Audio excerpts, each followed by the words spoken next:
Last night, we had our first significant breakthrough. Jake was working on a new drawing, darker than his typical work. When I inquired, he finally opened up about his time in the system. He talked about feeling like he was always moving, and how he stopped unpacking his bags at new places because he knew he wouldn't remain long. He handed me a little sketchbook he had hidden, packed with drawings of the many rooms he had slept in. Some postings occurred just a few days apart. The conversation was difficult, but important. We ended up sitting on the floor of his art room till late, looking at his drawings and telling me stories about each location. Some made him giggle, while others made him quiet. When he came to the drawing of his present room, I saw it was more detailed than the others. "I like drawing this one," he told me, "because I'm not scared to remember it." We are still working on his trust difficulties. He occasionally hoards food in his room, a behavior he developed during more unstable times. Instead of confronting him about it, I purchased a little refrigerator and assisted him in organizing his snack hoard. Small steps, but they matter. The familial drama continues to emerge. My aunt sent me a passive-aggressive email about real parenting and how I'm playing house. I didn't react, but Jake overheard me discussing it. This morning, I discovered a drawing on my desk depicting a superhero version of myself blocking lightning bolts with an art shield. It made me laugh and cry simultaneously. Update 4, Lauren showed up to my door uninvited yesterday. I hadn't seen her in 3 years and scarcely recognized her.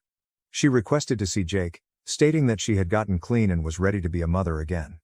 When I explained that unexpected visits were not permitted under our current arrangement, she became hostile, accusing me of taking her son. The confrontation turned ugly. Lauren began screaming about her maternal rights, which drew the attention of neighbors. Mrs. Thompson, bless her, just happened to be walking by. She hurriedly whisked Jake, who was happily in his art room with headphones on, into her house before he could see anything. Lauren refused to go, so I had to contact the cops. After they escorted her away, I discovered she had also been bothering my parents, demanding they fix this. It appears she has been sleeping at a halfway home downtown. My mother called for the first time in months, not to encourage me, but to recommend that I consider Lauren's feelings. I hung up.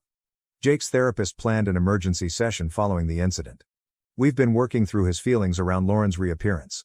He's puzzled, angry, and mostly afraid. He asked me if he needed to go back to her. When I assured him that he didn't, he showed me a drawing he'd been working on, a fortress with numerous locks and security systems. The symbolism was not subtle. My counsel has been wonderful throughout this. She assisted me in filing a restraining order against Lauren and is currently attempting to limit any future contact to monitored visits only. The court seemed sympathetic, particularly after Lauren's outburst at my house. The family has separated into 2 factions. Most people still agree with Lauren, alleging that I am depriving a mother of her kid.